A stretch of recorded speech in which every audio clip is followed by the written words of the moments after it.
You've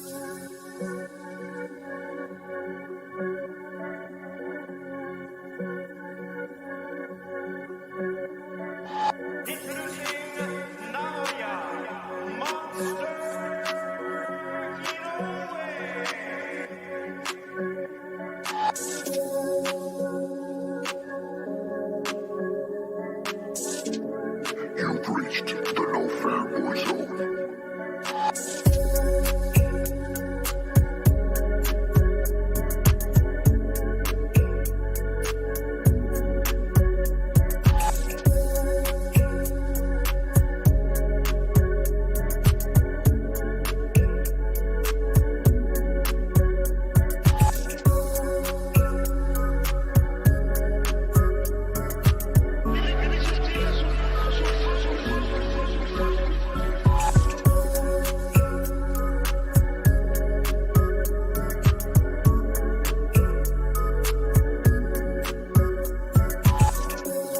You've reached the no fanboy zone.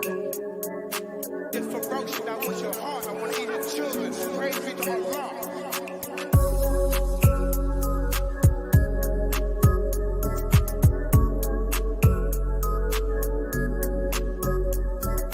It's gonna prove who the best fighter in the world is.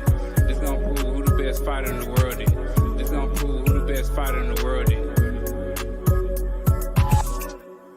You've reached the no fanboy zone. You've reached the No Fanboy Zone, and this is Cali X Boxing 2.0. I'll be joined momentarily by D-Style. I've infiltrated his channel, ladies and gentlemen. I've taken over.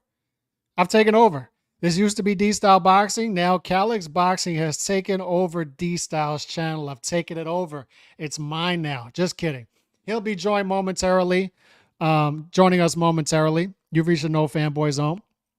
By the way, we'd appreciate it if you hit that like button. The goal every week is to get to 100 likes. So like it, then get your mammy to like it, get your pappy to like it, get your abuela to like it, get your abuelo, get your granny, get your great granny, your granddaddy, get your tia, your TO, get them all to hit it. Get them hit that like button. That's all we ask. Just hit the like button. For the love of God, just hit the like button. Shout out to Chauncey Pearls, by the way, because he made that intro music for us, and I'm gonna get some graphics behind it. We'll get some graphics behind it, but Chauncey Pearls, the great, we call him the Mexican Dr. Dre. He makes EDM music, but I said, Chauncey, I know you like EDM. Make me a trap beat. Make me a trap beat for the HCP intro, please. Can you do it? He said, all right. I'm the Mexican Dr. Dre. I can do whatever you want. I'll do it. And he did it. So shout out to the Mexican Dr. Dre, Chauncey Pearls, for making that intro beat. Sup to JC. Shout out to you with the wrench. He's got the wrench. Troy Mack, salute to you. Edwin Castillo, saludos to you. Team Batman Boxing with the wrench, salutes to you. Loving these earlier streams for us on the East Coast. This is what we do.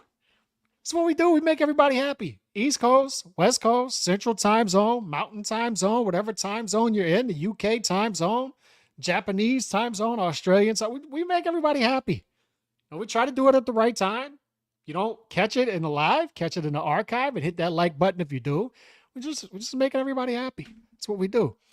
Anderson versus Bacoli is a great addition to the Crawford versus Madrimov card. And it was supposed to be Anderson versus Bambi Legs. I thought it was going to be Jared Anderson. I thought it was going to be Big Baby versus Bambi Legs, but Bambi Legs got sent to hell by CCP. So, unfortunate. We're hoping for Wilder versus Jared Anderson and a nice little baton handoff for the American heavyweight division. But, of course, Deontay Wilder did a 360 when she was practicing, by the way. I don't know if you caught that. You caught the highlights of his training camp, but he was practicing 360s in the ring and then punching. And he tried it in the fight. It didn't work. He did the 360, and then Zhilei Zhang hit him. So the 360 didn't work. By the way, we'll be talking about this. Deontay Wilder, his legacy, all this stuff. What I know, this is what I know for a fact, is this is objective truth. Malik Scott as Deontay Wilder's trainer is 1-3, right? 1-3. 1-3. The lone win was against the real life Viking, Robert Helenius, which I didn't think there were Vikings left. But I was told by the PBC crowd when that fight was announced that Robert Helenius is a real life Viking. And Deontay Wilder is going to fight and beat a real life Viking. And that's what made it pay-per-view worthy, was Robert Helenius was a real life Viking. And then Deontay Wilder only took him 1 minute to dispatch of the real life Viking, Robert Helenius. So, but that's Malik Scott's lone victory as a trainer of Deontay Wilder. 1-3. And as someone put, I wish I could give him credit. I forgot who put it on Twitter last year. They said Malik Scott has turned Deontay Wilder into Malik Scott. That's what he did. Why in the world is this guy fighting off his back foot? For the love of God. This dude came in at 214 against a guy 280 and fought off his back foot. Dude, you got the right hand. It's like a freight train out of hell. And set it up and just work out for that. They got this dude bench pressing and doing squats with his Bambi legs and then doing all this strength and conditioning and all this stuff that looks good and doing 360s and then hitting the mitts as he's doing 360s and doing spinning kicks, whatever he's doing in these training camps. And he's training like 27 weeks for a fight. Dude, can you just train this guy to hit people with his right hand? That's all you need to do. And they couldn't do it. They couldn't do it. Couldn't do it. Who's Canelo? Yeah, D-Style's going to have to fix that title. Canelo. Who is Canelo and who is he to turn down a Crawford fight? Yeah, he's going to have to fix that. Calx taking over like turkey. That's right. I am. I'm taking over like turkey. Shout out to Wheelchair Man John. What's going on, Calx? What do you do when you're not covering boxing, brother? I'm doing a lot of things. Hot Boxing Minute. Shout out to him taking over the TikTok world over there. Calix with the takeover. It's done. I've taken over D-Style's channel. It's done. There's nothing he can do about it. But Coley is such a problem. It's a good fight. That's a good fight. It's not going to be Wilder versus Anderson as far as catching people's attention, but that's a good fight. And I'll tell you this, Jared Anderson, big baby, he's out there saying, I'm going to retire at 26, 27. He better get it together. D-Style, I took over your channel, bro. It's done. I took over your channel. That's right. Shout out to everybody, by the way. Shout out to everybody. Getting everybody in the chat. Hot Boxing Minute there. JC there. Some rando is there. Batman Boxing is here. Reese Mack, all you guys in the chat. Make sure you are hitting that like button. Make sure you're hitting that like button. I told them we want to get to 100. Just hit the like button. Let's just hit the like button. And if you're listening on X, you could come and join the chat here on YouTube, D-Style Boxing, and subscribe and hit the like. And hit that bell button. That way you're notified. And just as for those saying, I'm not getting the notifications, just go to the bell and disable it, then enable it again. Yeah. I hear that works. So there you go. Yep. The algorithm's acting a little funny these days. That's right. So what we got today? What we got today, D-Style? I wanted to talk 5 versus 5. I didn't get a chance to get on the round table with you guys. Another one of those cards that I picked all the slight favorites, and I knew that wasn't going to go. I knew I wasn't going to sweep that, because the thing about Turkey's cards is upsets happen. And we saw that right away with Bouts losing. And that one didn't surprise me that much, but man, Bouts he didn't look good at all. He didn't look good at all. And what did you think about the decision, Ray Ford, Nick Ball? What did you think about that one? This is what I'll say about that fight. I scored at 7-5 for Ford. However, I could easily see a draw, and I could easily see a Ball 7-5. I could see either guy 8-4, to be honest with you. I think there was that many like rounds where it just was. What did you like the accuracy of Ford, or did you like the activity of Nick Ball? And I don't like absolutes. It's not like Nick Ball's just being active; he's also landing, right?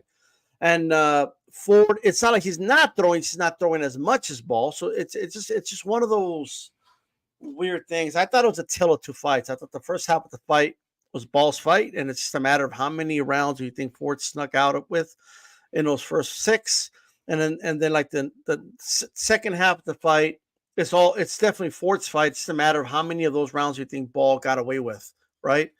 And whoever got away with more of the rounds, when it was the other guy's kind of fight, more than likely this who you had winning. Like Beeb had it a draw. I had it 7-5 Ford. I saw 8-4 Ball, 8-4 Ford, 7-5 either way, and I think all those cards are acceptable, to be honest. Yeah, Nick Ball I had up, and I still had him winning 115, 113. Yeah. But Ray Ford came on strong late.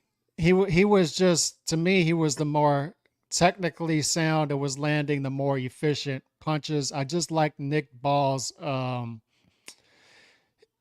it seemed like more of his pace, and he had Ray Ford more uncomfortable throughout most of the fight for the first 8-9 rounds, and then I felt Ray Ford started to take over. But much like you said, I thought the scorecards were fine because they were all close, and we've talked about certain fights are close, but they're not very subjective. Almost all the rounds are objective, and it's close, but it's not controversial. This one felt there were a lot of subjective rounds in there. Like I'm with you. I feel 116, 112 either way is fair play, and I feel like I got the vibe that even Ray Ford felt that way after the fight. He didn't really protest it that much, and he's like, "All right, I'm gonna move to 130," and that's fine. I think he understands at this point that the fans are warming up to him, and he's gonna get fights, win or lose, because he's sort of becoming this action star type fighter. Yeah, he tweeted out, I think, man, I'm surprised he's getting more love than hate and all that, which is good. I don't think fighters should be getting hate because they're going in there and testing themselves, you know? Yeah, he killed. To me, 2 straight fights, he's entertaining, and let's see what he's got at 130. That's how I felt after the fight. I didn't really feel like there was a loser to that fight. And that's going to sound cliche, but that's how I felt. And I was happy for Nick Ball because I felt strongly that he should have gotten the Ray Vargas win. And this time he got the benefit of the doubt. It would have been tough for him, a tough pill to swallow if he doesn't. And at the end of the day, I felt like really both fighters' stocks rose in a certain way after this fight. Both fighters I'm going to be looking for. I'll tell you the best part about Nick Ball. The best part of Nick Ball, he's like a English version of Isaac Cruz. Just not as good. You know what I mean? Like that's the best part about Nick Ball. Like, you know what I mean? Like, that's the best part. And Isaac Cruz would have won that 9-3. Like, you know what I mean? Easy. You know, but no, in all seriousness, they both, like Cruz and Ball, do have like a little bit of like a Mike Tyson in them, really. He reminds me of like a Sonic the Hedgehog in there. Like he's just in there. For sure, you could see that again. I like the way both fighters, by the way, and in all seriousness, they both know how to. We always talk about how tall guys need to learn how to use their size and their height, and I think the same applies to short guys. Short guys should know how to utilize their height and their size to their advantage, and they do have advantages. You and I have been talking this for years. We stopped using advantage, disadvantage when it comes to height and length, and there's just a difference, right? Mm-hmm. Nick Ball knows how to use his height. He knows how to use his size or lack thereof. Like he knows how to use it, right? Nick Ball's like, yo, it's not the size of the dog. It's the size of the dog in a fight. I just wanted to say that because it's a stupid cliche, but I just want to say it. But it's the motion in the ocean when it comes to Nick Ball. You know what I mean? But here's the thing. Compact targets are hard to hit, Calix. They're hard to hit. That's what impressed me about the accuracy of Ford and the straight left to the body from Ford was on point. The uppercut that he found home in the middle of that fight, I believe is something that he found while kind of figuring out this little Rubik's cube that's following him around the ring. Like he looks like a Rubik's cube. Like just like, you know what I mean? He's trying to figure this thing out and it doesn't stop coming at you, bro. But the one thing Nick Ball does have over Isaac Cruz, though, is he has very fast feet. And he cuts off the ring very well, and so I saw people saying things like, "Oh, Ford should have boxed on the outside. He got too aggressive." Has not occurred to you that he tried, but Nick Ball, all right, just moves too quick on his feet. So that's how I feel about it. Also, man, Ammo got his ass whooped, bro. I mean, that was a one-sided beatdown. Sheraz is the real deal to me. Mm-hmm. He's like, maybe you're gonna think I'm exaggerating. Maybe, I don't know. Maybe you agree with me. I think he beats everybody at middleweight right now. Right now, as is, packs him up. He beats. You think he beats Janibek? Janibek. He beats. Yes, I started with Janibek because he's the biggest threat to him. But I would pick him against Janibek. I would. So, and we both picked. I think you picked the knockout for that fight. I picked the knockout for that fight.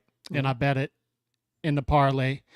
And the reason being, I thought he would be the more efficient offensive fighter, and he goes for it. We talked about that. If he's got you out, he's going to go for it. Ammo is a more, and you talked about this, I got to give you credit. The American fighters are being overvalued. Right. We both feel, right? And it showed again, like all the American fighters went over there and lost for this card. We feel like the American fighters are being overvalued still in the betting odds, even the betting odds, not just American fight fans, but the betting odds as well. And that was clearly the case in this fight, as Ammo wasn't on his level. He did some things okay early to stay in the fight, but you just saw as time went on, he kept reaching, and then he started to pay for it more and more and more as each round went on. I don't know. The middleweight division is such a mess that the answer to Janibek's pressure is going to be that jab, bro. Yeah. That's he's got to get past the jab. Like that's going to be a lot of work. And I want to say this too. We talked about this as well. It was a smart play by Frank Warren, utilizing the captain, the captain tag right there for Sheraz, right? And that was a 4-point play. We both felt there was going to be a 4-point play. And 10-0. Good Lord, man. You got to win at least one. You got shut out? You got shut out straight Nolan Ryan style. Frank Warren pitched a perfect game against poor Eddie. And poor Eddie's got to tweet through it. Like he's got to grin and bear it. He's got to tweet some funny stuff to get through it. It was so bad. Like, well, I'll give him credit. He owned it. Like when you own it, it's harder to get at you when you own it. You know what I mean? It's like when Sonny Edwards lost to Bam, and he just came out. He put laughing my ass off. Man, I got my ass whooped, and it was. What do you say to him now? Like, okay, it's like 8 Mile, and when Eminem like trashes himself, and he tells, okay, what you got? I think that's what like that was Eddie Hearn. He was like Eminem and 8 Mile, like, yeah, Eminem lost. Yeah, Dubois pull off the upset. Yeah, my guy, I brought Wilder, he got knocked out. Now say something you don't know about me. Like you know, it's like okay. Yeah, baby legs got knocked out. And look, man, like when it got to 3-0, I even tweeted at the time, I was like, they're going to get shut out here. This is getting bad. This is getting real bad. I had a feeling, Alex, when Ray Ford, I literally tweeted, I'm getting a feeling that we're going to see a sweep here. It was that feeling in the air. I just felt it. But then I kept saying to myself, nah, like Hrgovic got it. Like, I mean, Hrgovic, he's got this. Right, but then I started thinking to myself, like, yeah, but it is like, it kind of was. It's like, Hrgovic, it was an eye test, bro, for the most part. It was that, and remember when he was like a mandatory and like 7 people turned it down? And then I watched him fight. It did the same thing with Janibek. And I'm like, why are so many people turning these mandatories down? Like, Hrgovic doesn't look all that great. And Janibek, I mean, he looks good, but these guys are not killers. Why do people keep turning down these mandatories? I do not understand it. And Hrgovic is another one of those. We watched them fight and we're like, all right, you know, maybe something will be there. You know, maybe something's there that we're not seeing. And no, like your boy Dubois, you love Dubois, right? You were talking about it last week. Like aren't you cheering for Dubois? He's such a good story. And I'm like, no, not really.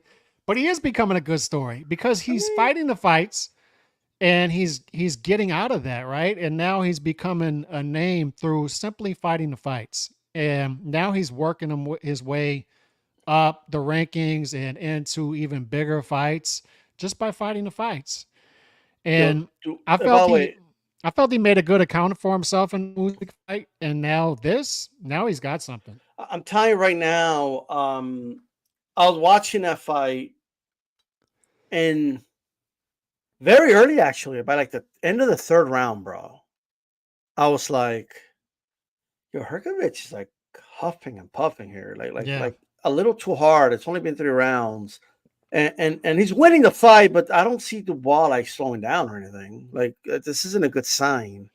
I really hope it's just the way he looks, and it's not. It's sometimes you don't really know till you know, and then it's too late by the time you know. And I'm gonna tell you right now, it was like seeing an army win battle after battle, but like after every battle, their armies, even though they're winning the battles, it's just weaker, right? Mm-hmm.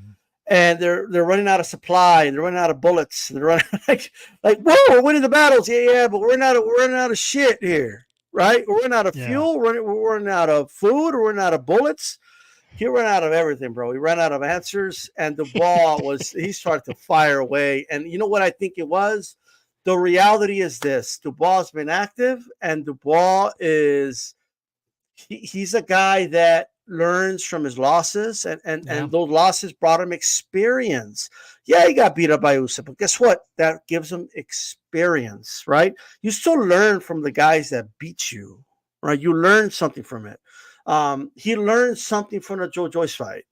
He kind of learned that, like, you could be patient, you could wait for them to tire out a little bit, and that's what he did in this fight. He did. It was the opposite in the Joe Joyce fight. He emptied the clip. And when Joyce didn't go anywhere and his eye was fucked up, like he didn't know what to do, right? And this one, look, he still stepped to Hrgovic, but I think this was an example where experience and fighting higher level opposition and activity make the difference, in my opinion. Yeah, and he seems to be coming out of his shell a little bit too. And that's what I've said about Dubois. He's sort of this weird guy. He's almost like a robot. And it makes him tough to market. And he's almost like Tim Duncan. Remember when Tim Duncan, he's so great, but the guy has no personality. Dubois is starting to develop a little bit of a personality in interviews, and he seems to be stepping on it a little more during fights, and that showed in this fight. It showed in his fight. Who was it he knocked out in the 12th round that we were talking about? You're talking about Big Baby Miller? Yes, in the 12th round, like in the last second, last second of the fight. So he's going for it now. He's starting to develop himself a little bit and come out of his shell. So that's good as well. It's going to make him more marketable. But speaking of a guy that is tough to market in this card, and I caught a lot of flack for this, but I tweeted out before the fight, "Oh, we got to sit through Bivol now." And Bivol, dude, I got burnt so many times over the past 8, 9 fights, 6 years of betting this guy to stop people. And okay, this is going to be the fight where he's actually going to stop somebody and put it in 5th gear, and it never happens. So finally, I don't bet on it. I said, I'm done. I'm not doing it. I'm done. Yeah. And he stops him. Because he's a type of fighter that when he feels in control, like, and that gear is dominating you, like he just doesn't. And logically, it makes sense. Like, why would I go up another gear if I'm not beating this guy? What for? What? Like, I could see him like total. That was my stupid Russian accent, but anyway. So like I could see that, but there is an entertainment aspect to boxing, and there's also a like. Sometimes you do gotta show that opponent in the audience that this dude can't fuck with me. He ain't on my level. Yes. You know what I mean? Like sometimes you just gotta do that, bro. You know what I mean? And I think it was a mixture of this guy is so bad. He's a 25-1 favorite against this guy. But I also think he's starting to hear these things and listen and say, hey, people are saying, dude, can you entertain somebody for once? Like, it's watching you fight. Yeah, the Saudis are like, the Saudis are making it rain. People, you got to really work on that pole. And everybody agrees that, and I got dudes coming at me because, just because he beat Canelo. No, it's not it's not just because he beat Canelo. It's not what it is. Everybody has heard me say that I don't think anybody 175 South beats this guy. And Better Beeve included. I think he beats Better Beeve October 12th. I think, especially after the knee surgery. No, I think even if Better Beeve had not gotten hurt in this fight, I think Bivol would be undisputed champ right now, and I think he'll be undisputed champion in October. Yes. So I've given him his credit, but it's like it's the same criticism I have of Shakur. It's like, dude, step on it. You got to step on it. You've got to understand that this is an entertainment value as well. You're barely fighting. You fought like 9-10 times the past 6 years. You got to get on it. You got to do something here. Come on. And I think he's starting to hear that a little bit. One thing I was impressed with in this fight is he really showed how he gets underneath guys. He's in that sort of, if you watch his style and his stance, he gets in that run. It's almost like a sprinter. Straight. Yeah, you know what he reminds me of? He reminds me of a fencer, the way the guy's fence. Yeah. He's just a like a sword fighter. Like, you know what I mean? Instead of being in that L, he's in a sprinter stance, and he's getting all the way underneath Zenat in this fight, and Zenat has nowhere to go. He can't fight going backwards, and he can't move forward. Bivol's not allowing him to move forward. And Bivol's just picking off his shots. And Bivol, like the reason guys do the Alex, they don't want their back against the ropes, right? But Bivol does it in a way where he knows where he's at. Like when he goes back, the ropes isn't there, right? And he just has such control in that ring. And he is like if anybody wants to know what ring generalship looks like, you got to watch Bivol fight. That was it. Yeah, like Bivol is the definition of ring general in that ring. And he'll give up his offense doing that, because another reason you do the L is so you can pivot off your back foot and land that right hand with power. And he doesn't really do that as much. But in this fight, he had so much leverage by being underneath his opponent. You know what I feel like when guys don't go for it? I kind of feel, imagine like your basketball players were just going for layups and like why don't you dunk it? But the layup, well, why would I dunk it if I could just do a layup? And then that's how we were watching like the whole time. And it's just like, yo, can do an alley-oop for what? I mean, I'd rather just do that. Like, I don't know. I just feel like there is a skill to stopping guys, right? Yep. So if you want to like don't bitch and complain if you're not on top of pound for pound list, if you don't show me that you're skilled enough to stop guys, right? If you can't do it in the line of fire and stop dudes, because at the end of the day, Bivol just showed us that he's capable of stopping. Like I saw it, I'm like, man, you could have stopped the last dude you fought. You could have stopped a lot of dudes, but no, you wanted to play it safe. Let's just call it for what it is, right? And it is what it is. But hey, it was a good performance by Bivol. Expected though. I get it was a last minute replacement, whatever. But I also think that the Saudis are putting up a lot of money, and I think he was feeling some of that pressure. Like I got to show these guys why it's worth it to pay for me, and I think he did that. Look, so let's get to it. Wilder, right? Oh, one more thing. This 5-on-5 concept. First of all, I like it. Just my opinion, Kelly. I just want to see it every other month, or I don't want to see it I don't want it to become like an every month thing. And they're starting to come up with all these ideas. Oh, we could do 5-on-5 on this, and 5-on-5 country versus country, 5-on-5, this versus that. Like I just don't. I'm not interested in that. I like them to keep it with promotional companies, and if anything, I would be in favor of like next year, early in the year, start with like 4 promotional companies, right? 2 face off, and then like 4 or 5 months later, the 2 winners face off, something like that, and just do it once a year, right? That's what I would prefer, a once a year thing, maybe 2 times a year. I don't want to see it all the time. Another thing I noticed is this: casuals didn't give a fuck about the 5-on-5. My brother don't know who the fuck Matchroom is and Queensberry, and he don't know who Eddie Hearn is, and he doesn't care. He doesn't care. Like it's Eddie Hearn versus Warren. Did you feel like they spent too much time interviewing the promoters and showing the promoters? Yes, but if they weren't doing that, they would have been talking about somebody's dog, or they would have been. That's the thing, man. These, and I couldn't even watch the Wilder fight live. I had to watch it later because we got shit to do, bro. Don't they understand this? That we got shit to do. I think it was a 7-hour event and it was 6 fights. That's nuts. Like, let's too get many it people. going. Too many people with microphones. It's just too. It's too many. Like, let's go. Let's go. Like, you could talk. Dougie Fisher made a great point. I think it was Dougie Fisher. They could talk about a lot of this stuff during one of the rounds or between rounds. Like, you could fit all that in, bro. They just need to condense a lot of this stuff, quite frankly, in my opinion. They just got to condense it. And I don't know what do you think about this, Alex? Like, maybe they could spread out the 5 fights in 2 different cards or something. It doesn't have to be all in one night. It's my opinion.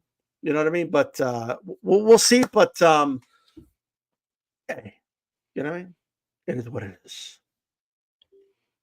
So you like the concept? I do.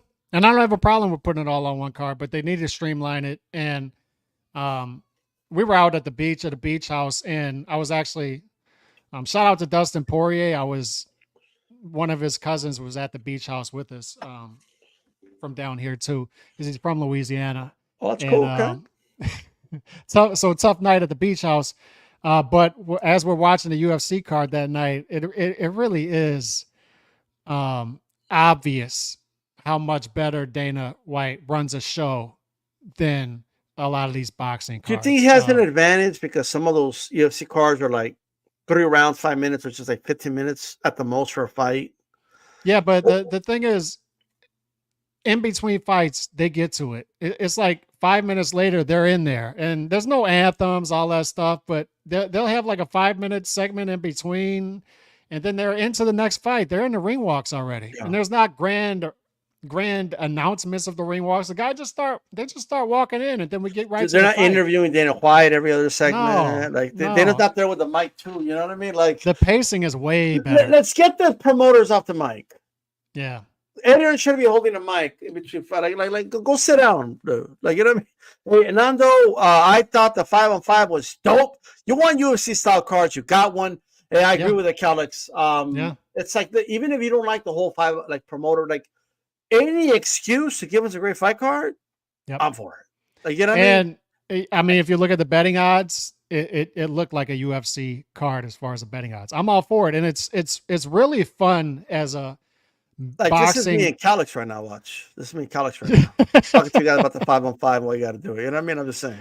But as a boxing bettor, it's really fun because there are just so many angles to it, and we get the upsets, and it's just he puts on really good cards. I just wish they would get to it, get the pacing a little better. That's my only complaint. Look, shout out to Nando. I'm a hard-working man. That's right. Okay, and I heard he worked so hard that motherfucker. Man, that nigga was that Japanese guy was in shape. I mean, he ain't Japanese, but he's in fucking shape from what all the hard work he be doing. You know what I mean? He's in the office in the air conditioner, and he doesn't have the hard hat on. Earbud. He's an earbud. I'm still working type. You know what I mean? He doesn't have the hard hat on. He doesn't have the steel toes. He's in that office. I still don't know what this guy was expecting. Man, that nigga was that Japanese guy was in shape. I mean, well, what did you expect him not to be in shape? Kelly, before we talk about Wildcat, we're going to dive into that. But really quick, you brought up this point. I wouldn't even have known, quite frankly, if you didn't tweet this out, because I think you're the only person like tracking this, which is good.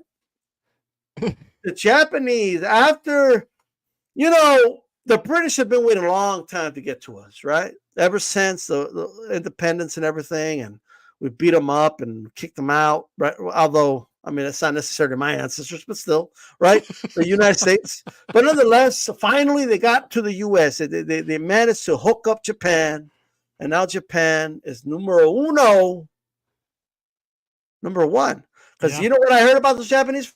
Man, that nigga was that Japanese guy was in shape. Those motherfuckers are in shape. I heard they're good. So first they're beating us up in baseball. They take our pastime. Like, give me that pastime. Now it's their number one sport. They're beating us in the World Series of baseball. Right, the best baseball players in the world, like Ohtani's right there. And then he's good at pitching and batting. Like, what's the matter with this guy? He can't be good at both. Like, what's going on right now? Like, pick. Are you a pitcher or you're a batter, bro? You know what I mean? But anyway. It's looking ugly out here. He's phenomenal. He's like the best pitcher, the best batter in the league. Like, what's going on? Like what? How likely is that? And then you got like Inoue, #1 pound for pound, in my opinion, dominating. Now they got the most world titles, or world champions, I should say, in boxing. Yeah. So MLB Americans are now the North Americans are now the minority in MLB. You talked about other sports, but boxing here is struggling. So let me tell you how bad it is. And every time I do this, they said they confuse champions with championships. I'm talking about championships, and I'm talking about the real championships. 4-belt era, WBO, WBA, WBC, IBF. So we now only have 13 belts. We only own 13 belts. Japan owns 14 belts. And nobody, like you said, is talking about this. I don't know why that is. I'm not a mind reader. I don't know if that's because they don't feel like it's a big story. I can't see that being the case. Or if American journalists want to downplay that. I'm not sure what it is, but this is a big story. I don't remember that ever happening. I don't remember a case where USA had second most belts. I think we've always owned the most belts. But let me talk to you how bad this is, because had Tim Tszyu not got that cut and Fundora doesn't win, we'd have 11 right now. Fundora's owns 2 of the belts. Terrence Crawford still owns 2 belts at 147. He's not even competing there. Boots Ennis was emailed the belt at 147. Devin Haney lost a fight, his last fight, and he still owns a belt at 140. It's really, Tank Davis was emailed the belt. So if you look at the belts we have and you look at, it's all consolidated in the middleweight classes. We don't own much of anything lower outside of Bam Rodriguez, Oscar Collazo. You have to go up to 126. Chicano's saying that they have the little dude belts, but it's not like the U.S. has the big boy belts. No, we don't own anything north of 154. So we're all consolidated here between 135, 140. Hey, but Canelo lives in San Diego. Can we adopt him? Kind of like, yeah. You know what I mean? I want to adopt him. Yeah. Let's adopt him. But other than Oshaki Foster, we don't, it's all between 135 and 154, all our belts. And some of those are email belts. Some of those are just guys holding belts until they move to a different division. It's ugly right now. It's really ugly. The world has caught up officially. And people keep doing this thing where they say, well, Japan has these lower weight class belts. What the hell's the difference? I don't understand. Why is that? Why does that make it? We have 17 weight classes for a reason. They're real weight classes. So what the hell does it matter if they own them in the lower weight classes or not? And I think over time, what we're going to see is because of Japanese boxing having this explosion, I think you're going to have naturally more Muratas come along at middleweight. You're going to have more guys at higher weight classes coming out of Japan. And you got to look at it too. Mexico has double-digit belts right now. So they're closing in on USA. They'd have the same amount of belts as the USA right now, I believe, had Tim Tszyu not lost that fight to Sebastian Fundora. So it's just ugly, ugly times right now. Yeah, man. And people are going to do this thing where they say too, well, the belts don't matter anymore. The belts don't. Bull crap. Okay. It's bull crap because Usyk cares about the belts. Canelo cares about the belts. Crawford cares about the belts. Inoue cares about the belts. So if the top fighters in the sport, Bivol better care about the belts because they want to fight for undisputed coming up soon. So if the top 6 fighters in the sport all care about the belts, then the belts matter. They matter. If they're not above the belts, then you're not above them. So U.S. is still second, and then Mexico's third, right? Right. How far is Mexico from the U.S.? They have 10 or 11. I gotta look at the updated. I gotta update it, but last I checked, they have 10. So Navarrete like it's kind of fucking them up a little bit right now. You know what I mean? Right. That's right. Feliz Navarrete. Feliz Navarrete. Feliz Navarrete. Prospero año y felicidad. My God. Salute to Remy in the building. Another dude. I'm a hard-working man. We appreciate the support, brother. All right. And wheelchairman John in the building as well. Shout out to you. Shout out to everybody, man. Nando Llamas, look at Boots. He's going to have to put work in now. Couch, really quick. Cody Crowley, he's out. Bummer, kind of. But do you think they're going to find somebody on time for Boots? Because they're paying him $3 million. Yeah. But then again, they already have a venue. So yeah, so there's precedent. There's precedent for this too. With Eddie signed Prograis, Paro pulled out, and they found Zorilla, which ended up being a stinker of a fight. But they didn't want to lose that date for Prograis. They didn't want to lose the venue, and they went ahead with the event. Right. I think the same thing happens here. Once you sell over 10,000 tickets and you build this up as the homecoming, and you still have 5.5 weeks left, I think they're going to find somebody. I think they'll find somebody ranked who wants to step in. I think they will. I don't know who it's going to be. They're throwing names out there, and they're telling them, you have some fans telling them to step off the date and maybe fight Virgil Ortiz. I think we're getting ahead of ourselves. I think you stay on that date. Stay on that date. Yeah. And you stay in that venue and you get it done. And I think that's what they'll do. Well, do you what do you think? Do you think it's too soon for Stanionis? As far as Castano just fought early May. When was that? Right? It was a Canelo card. Early May Canelo card. Yeah. Yeah. Imagine to make that happen though. And he's a free agent, right? Ooh. Oh, they make Stanionis just Boots. Oh my God. Yeah. Yeah. Oh my God. Okay, like I'm just saying. In the words of Man Store, remember when he goes to the that's better. God. That's a step up. That's a step up from Crowley. Oh my God. Oh my God. No, it's a step up. It's a step up. Now Crowley, I think he's pretty much done, right? I think Crowley's pretty much done. I believe so. Wilder's legacy after this. First of all, Big Bang did his thing. Boom, boom, boom. I knew the fight was over after round one. I don't know. Wilder looked like a fish out of water, bro. He doesn't look the same to me. And Zhang had him just timed and figured out. Caught him with that hook landed like it wasn't like flush, but it hit him like across the eye. It was a legal punch. And Wilder turned, and I know Wilder thought he was stunned. And it looked like he was trying to say them to like, this is why you never talk to the ref. Like, and then Sang just clipped him. And then you had a shot to what was he telling the ref anyway? I think he was like, I don't know what he said, but I think it was in relation. I think he thought he was stunned in the eye.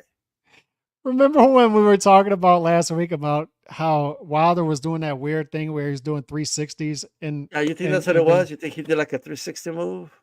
Like, why was he? I don't understand why he was doing it, but it looked like in reality. And by the way, you think you're thumbed, and because of the thumbing, you believe you're compromised, right? Yeah. Take a knee, ask questions afterwards. Yeah. Right. That's what he should have done. Just take a knee and tell the ref, hey, and even if they tell the ref says, no, you didn't tell me in the eye, get up, come on, what? But then you don't get caught with that hook. Not that it would have mattered. I thought that it was inevitable anyway. And I do think it was a sign of like, I don't know if he wanted a break or something because the pressure was mounting, right? So I just think it was a mixture of everything, but nonetheless, the right guy won. And so any thoughts on that? And I think you gave some of your thoughts on that already, but the legacy of I did a whole video about it, so I want your thoughts on the legacy of. It doesn't necessarily. You could touch on the Hall of Fame thing if you want, but it's just his legacy. What do you think his legacy is? Yeah. And first of all, by the way, you're right. I just checked it. May 4th was the last time Stanionis fought, so should have time, right? He should have time to bounce back if he wants a shot at Boots Ennis, and to me, that's an upgrade of a fight. So I saw the same thing you did, how Wilder, and I initially thought that Wilder got caught with a punch, but it looked like their arms hit, and maybe you said he got thumbed and he's complaining about that. I don't know, but protect yourself at all times, and Zhang hopped on the opportunity, got him out of there, and it would have happened anyway. No matter how it happens, it would have happened anyway. And that's what I expected when this fight was signed, was Zhang's gonna put him to sleep. Zhang's going to retire Deontay Wilder, and I think that's what's happening here. I think Wilder will step away. I hope so, because the legacy would get worse if he doesn't. He's made a lot of money, so he should be fine. His legacy is sort of complicated by the fact that you have a segment of the boxing population who has overrated him big time. But then in response to that, you've had a segment of the population who has pushed back against that and maybe underrated his legacy. I don't know. And he was a project. So that makes it even more difficult. Was he had 7 years of not doing much, to be quite honest. And this was my big problem with the LDBC and how they were framing things. Was the American boxing public was there for this guy. He was privileged to be American. The American boxing system really propped this guy up.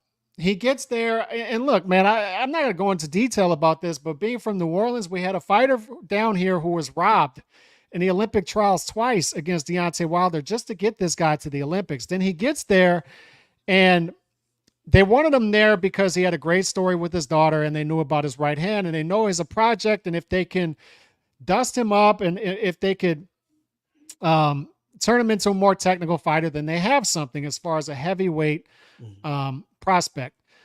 And so he gets there, he wins the bronze medal, right? And they're telling us at the time, look, you got to be patient. You got to be patient with this guy because he is not a prospect. He is a project. He's a project now. So he's going to have a lot of light touches, but we had 7 years of that before the Bermani-Stavern fight. And I was impressed with the first Stavern fight because he won it by decision. I didn't think that was going to happen. I thought if he beats Stavern, and I picked him to beat Stavern, but I thought it would be by knockout. But he fought a good technical fight in that fight, beat Stavern in the rematch. So we were very patient with him, and I very much did not appreciate how it was framed that everybody who was the least bit critical of Deontay Wilder was just a terrible human being and all kind of other things. All that being said, I think if you look at his whole resume, it's very lacking. Hall of Fame's Hall of Fame. I kind of shy away from that conversation altogether. I'm just saying he wouldn't get my Hall of Fame vote if I had one. But to each his own on that. I just think if you look at his resume, it's got a lot of holes in it.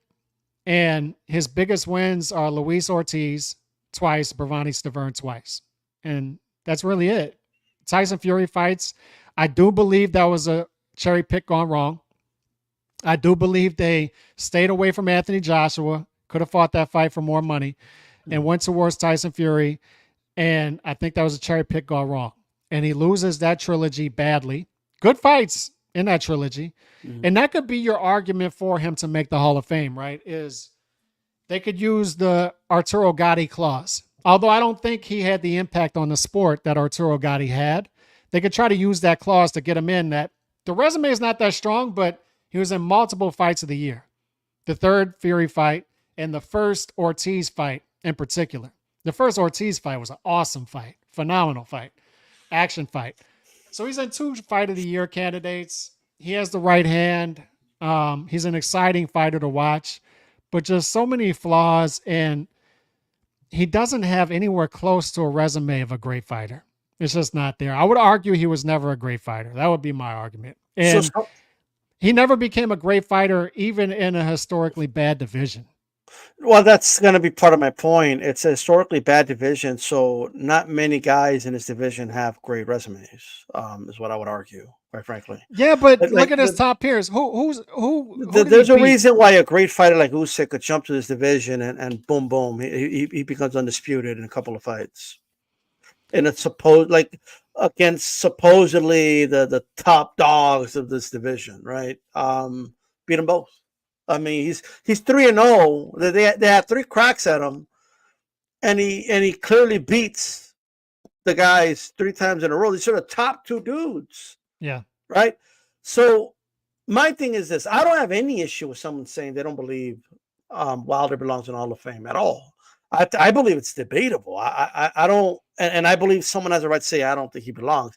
He's not a lock by any means. I don't look at him and say, oh yeah, he's gonna get in. He's gonna get in. Yeah, but like what I'm trying to say is there's levels to the Hall of Fame. There's guys like when Usyk's up for Hall of Fame for the Hall of Fame. Like a video asking, "Hey, should Usyk be in the Hall of Fame?" No one's going to have this discussion. I just feel that the way the Hall of Fame is done, they're given a list of like 30 fighters, right? And they vote for their top 5. Yeah. And then the top 3 out of that whole list get in. Wilder's going to be in a lot of top 5s. And in a weak year, he could get in. Yeah. And he's American. And I know that's not fair to say. But the it's sort Writers Association of America, it's mostly American writers. It's going to be a recognizable name. But I would vote him in only on this. I think he has the qualifiers. I think on paper, he was a WBC champion of the world, and he defended the belt 10 times. On paper, he had a draw with Tyson Fury. Okay, I understand there's a lot to dissect there, and there's a lot to unpack right there. I agree with that 100%. I get that, but that's just a qualifier. That doesn't mean that by itself, that doesn't get him in, right? It just makes him qualified to get in. Now, what gets him in?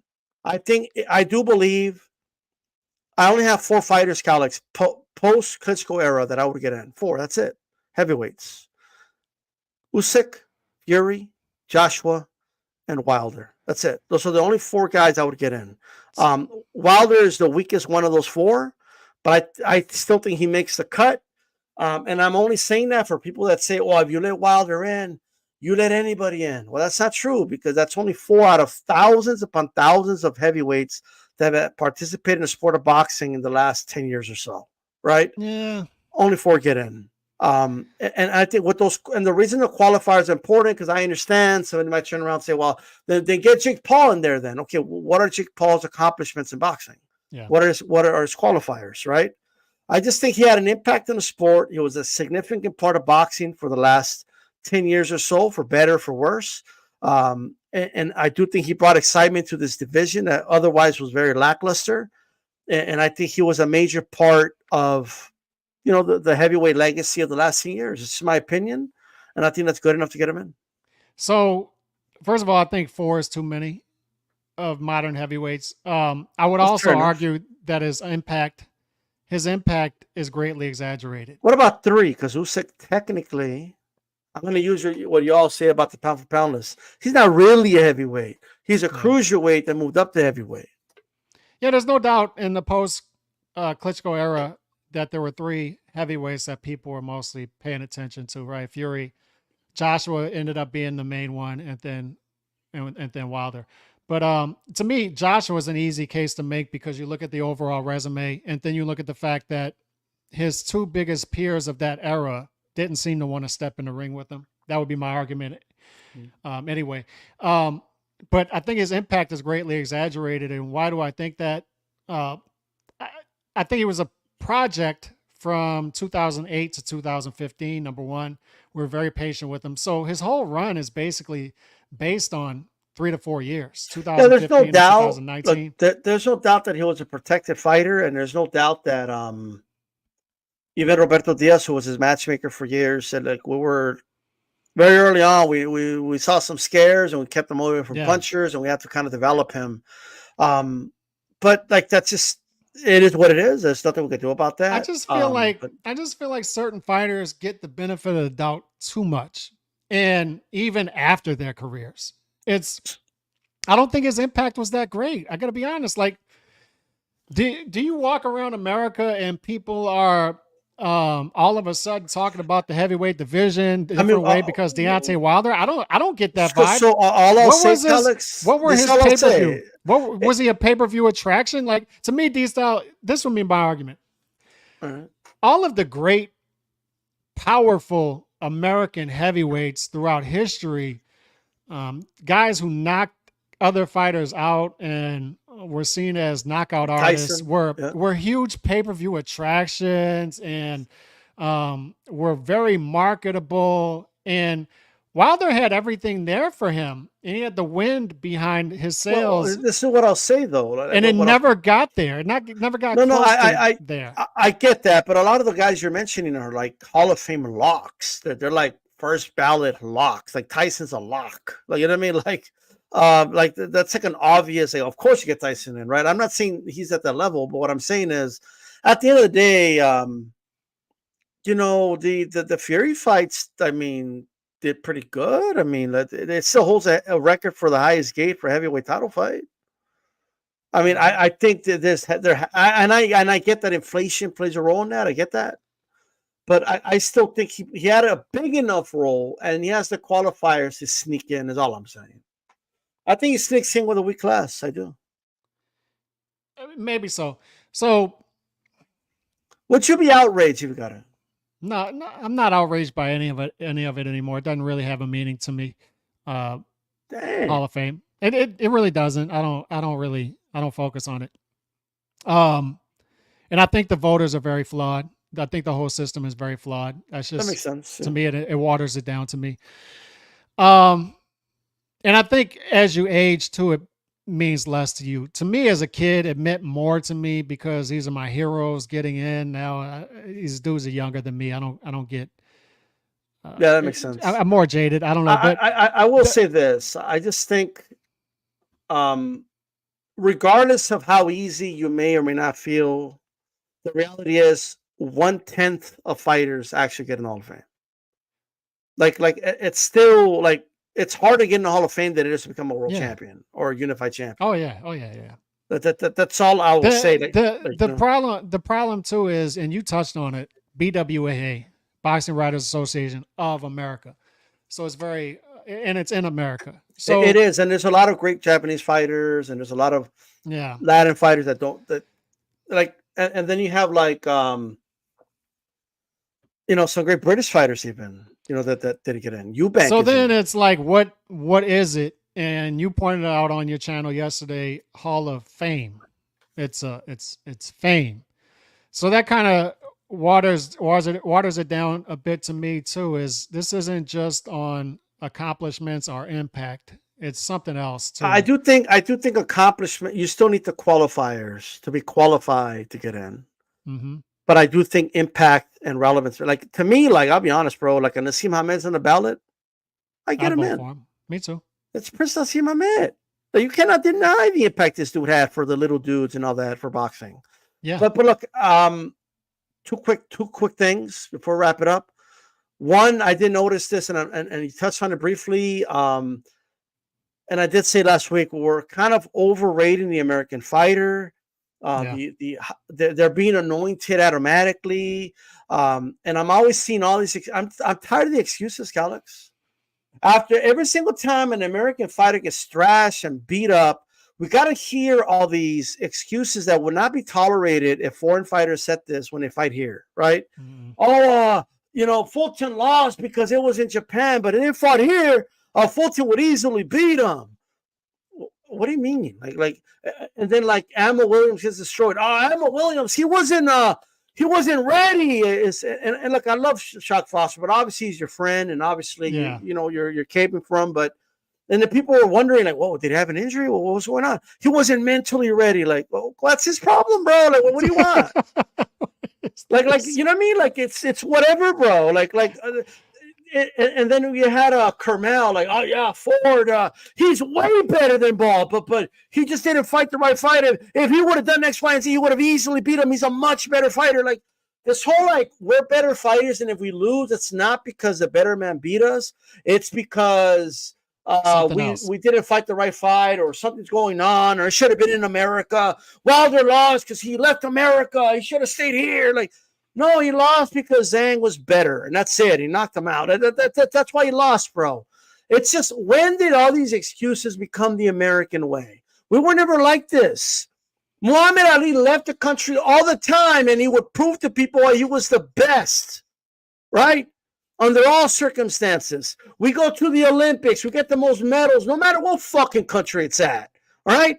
When did it become the American way, College, to make all these excuses and try to rationalize why the American fighters are getting their ass whooped? Instead of demanding more from the American fighters, we're making excuses for them. That's just my perspective. Any quick thoughts on that? I agree with everything you just said. It's sort of like I'm a college football fan. I'm in SEC country, and every bowl season, it's this nauseating thing where a SEC team loses a bowl game, and the SEC fans always say, "Well, we didn't care about the bowl game. That's why we lost." Well, you lost. I don't know what to tell you. You lost the game. You should have cared. I don't know what to tell you. But there's always an excuse, and it's the same thing with American boxing fans. And what I'm telling you now, what I've been warning people about for a while now, is starting to affect the end result now. This isn't an accident that Japan has more belts than us. It's not an accident that Mexico is almost there as well. That's not an accident. It happens over, I would argue it's been accelerated the past decade in particular, especially since PBC came along, that we're taking it very easy, and we're expecting and we're demanding less of American fighters, and we're still expecting the same amount or more of foreign fighters. I don't agree, by the way, that Eastern Europeans are exalted coming into the pro ranks. I don't agree with that. They may be in the amateurs beating up on younger guys. That may be the case, but they still come into the pro ranks at a later time, so they got to get to it quicker. They got to fight title fights quicker. They got to do that. And that's what's happening. And when you look at Usyk consolidate two weight classes, you see what Lomachenko has done. You see what Baranchyk has just done, on top of what Golovkin did, on top of what Kovalev did. You have guys coming into the pro ranks and doing things fairly quickly. I just think that American fighters are being overrated, overvalued, and we need to expect more of these fighters in order to get them back to where we need to be as Americans. Because look, you can talk to Christine. They're still putting out good talent. Mm-hmm. They're still good. You look at Top Rank. Top Rank is still getting great talent. The talent is there. You look at Emiliano Vargas. You look at the guys that they got in that young roster. Yeah, they've got them. Something is broken from the prospect ranks to the championship ranks that in the American system. It's not the amateur system. We still have good prospects. We still got good talent. They're not realizing their potential anymore, and it's definitely broken. So, and it's starting to show in the end result. And that's all I got to say. But continue to follow this story, because I'm telling you, I don't think it's going to get better anytime soon. Calix, there's been your thoughts on the rumor that Canelo's turned down a lucrative deal by the Saudis to not fight Terence Crawford. First of all, do you think that's true? Number one. Second, if Canelo doesn't fight Crawford or Benavidez, I mean, that's a bad look, right? I mean, it's just my opinion, but what are your thoughts? But where is this report coming from?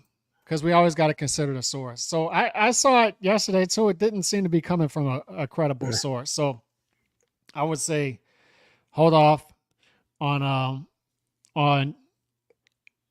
reactions to this, because I don't trust where it's coming from. But let's play this game. Let's do this exercise and say that he's turning this down, and he doesn't want to fight a guy coming up multiple weight classes. That's fine. But like you said, I think Canelo needs to. I think we're in a position now where Canelo needs to over-communicate with his audience now. He needs to over-communicate with his fan base, because this is the first time since I've been following Canelo that his fan bases are starting to ask questions about, all right, where are we going now? Where are we headed? And it's not everybody, but there are people starting to ask questions. Where are we headed? Because, okay, September is obviously not going to be it, unless you fight Benavidez. But you want $200 million for that one, allegedly. So if you're going to fight Berlanga, we're out. Like, the only two ways that's acceptable is if it's not on pay-per-view and if you announce something else right behind it. So if it's just Berlanga and there's nothing else, it's like, no, we're not going to do that either. We're going to crap all over that fight. It's got to be Bud or Benavidez fairly soon. So if the reporting is true that it's not Bud, then we start to ask, all right, when's the Benavidez fight then? When is it? So I don't know. Do you trust pinkvia.com? That's the only one I could find right away, by the way. Canelo Alvarez allegedly turns out potential Terence Crawford fight in Saudi Arabia. This is the report. Yeah, so apparently that's what's being said. You guys can check out the article if you want, I guess. But that's the yeah, and like I told people, it's this news cycle is going to be tough to follow for a lot of people because you're going to start to see reports like that, and this could just be them feeding the audience that to see what the reaction is. You never know where it's coming from. So I don't really buy it, but and it could be public negotiations. I don't really buy it. At what point? Where do we get at for you to say, okay, he's stuck in Benavides? Like what? At what? Because I'm not there yet. I'll be honest, and I know there's people that have been there for 2 years already, and there's people that have gotten there.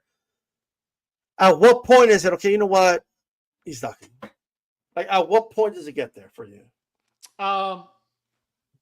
If this report is true, and he's not fighting Bud, because to me, if we look at demand for fights, it's Bud or Benavides, and I don't really know which one has more demand because different people are telling me different things. So if it's not Bud, if he says no, we're not going to do that fight, then it's got to be Benavides. And if it's not Benavides at that point, Bud's the one that has Turkey demanding it. So right, and that's what makes it acceptable to go to fight Bud, because if Turkey's going to be throwing out money, you can't. So that's fine, but let's say this report is true. Let's just do this exercise, which I'm not buying, by the way. But let's say it is, and he announces a fight in September. Let's say it's Berlanga or somebody else. All right, so what's the next fight if it's not going to be Bud? And if it's not Benavides either, then it becomes, all right, man, like, what is this? What are we doing? That's when it's like, what are we doing here? But Bud or Benavides by the winter, that's what it's got to be for me. That's what it's got to be for me. I agree. Like, I just think that's the route. You know what I mean? But it's pretty easy for me. It's by the winter time. It's got to be that fight by February. I would give it till February. Bud or Benavides by February. You know what's crazy is that, like, Canelo's activity, even like with us, is working against him here. Because if he was a fighter that's fought once a year, we wouldn't be talking about winter. We would be talking about, like, next May. Yeah. Who should Canelo fight? Or if he did what Spence did for years, only fought every 15 months, right? If that's what he was doing, right? But now that's not what he does. He does fight often. So to me, it's like, look, at some point, we got to see a Benavides fight. There's only one problem, Calix. Benavides has gone to 175, and he's talking about, which is great. If he wants to fight the winner of Bivol versus Beterbiev, then you're kind of disqualifying yourself from the Canelo sweepstakes, I guess, because you're going a different route. And by the way, if Benavides did that, then to me, like, that's a great move for Benavides too. Either way, like, it is. I'm not saying. So if Benavides beats Vodzik and then he lines himself up for that and he does it, I've got no reason to hate on Benavides at all at that point. Like, dude, you're fighting the fights, and if you become undisputed at 175, by the way, you're a pound for pound fighter at that point. Benavides. Yeah, and here's the other thing. That's a perfect opportunity for Canelo to go for a 2-division pound for pound. I'm sorry, 2-division undisputed. And maybe that's his play, but I'm saying that's a long play. That's a long play. A lot of things have to happen, including beating the winner of Bivol Beterbiev, but, like, obviously, right? So maybe Canelo fights Bud, and then Bivol Beterbiev fight each other, and then Benavides fights the winner of that, and then Canelo will fight the winner of that. That's fine too, but I'm with you though. Canelo Benavides is my number one, and to me, if Canelo wants to fight Benavides, you got to come back down to 168. You got to do whatever for that fight. If he demands a rehydration clause, which we don't really like, but then do it. You got to do it. You got to do whatever you got to do to get the fight. And to us, that's the fight.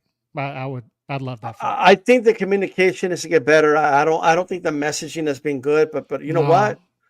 But here's the problem, Kellex. Yeah. But here's the thing, like, I honestly don't think Canelo gives a fuck if the communication's good. Like that's the issue. Like, he doesn't care. Like, he's just like, I don't give a fuck. I don't care, motherfucker. Like, well, what are you gonna do? Talk about me in your podcast and your PVC podcast, motherfucker? Like, go to your podcast, motherfucker. I don't give a fuck. Like, like, you know what I mean? Like HCP said that they really want you to fight Benavidez. I don't give a fuck what D-Style and Calix say. Like motherfuckers. Like, like, he don't give a shit, bro. He just doesn't care what we think. He doesn't care what Suleiman thinks. He don't care about nothing. And I don't think he doesn't, and he doesn't fear anybody. So for him, he's just sitting back. He's just sitting back in a golf course, and he's like, "This is going to take care of itself over time." Can you imagine? He's like, "Oh yeah, well, what's Calix and D-Stock gonna do, or what? Like, what are they gonna do?" You know what I mean? Just like, he sits back, crosses his leg, like, what's he gonna do? Like, what? Like, you know what I mean? Like, it's like, they're still gonna watch my fights, motherfucker. Like, then he's gonna be right. Actually, I am. I will watch his fights. Yeah. Hey, but Calix, any final thoughts for wrap this one up? No, I would wait for this reporting because I don't really buy it. Number one, and I do think that a big fight is coming. I don't by the winter, and I hope I'm right about that. But I think one of those fights is going to come because it has to. It has to. And that's the track record, by the way, as well. Was really impressed with the 5 versus 5 once again. I would like to see Wilder retire, and his legacy is very subjective. It's going to be all over the place. But for me personally, if I had a Hall of Fame vote, I wouldn't put him in. That's just me. I don't think he's Hall of Fame worthy, but to each his own on that. And I think he has a good legacy. Not great, not even really good. It's a good legacy. He had a lot going for him. And with all the things going for him, as far as people who had his back, people were propping him up for years, and the patience that the American public had with him, I don't think he went far enough as far as he should have gone in his career. And that's just me. So good legacy, not really good, certainly not great. And that's where I'm at. I agree with you 100%. Right. Hey, guys, I appreciate everybody tuning in. This is D-Style Boxing. Keep it boxing, and we're out of here. Peace. 11, 10, 9, 8, 7, 6.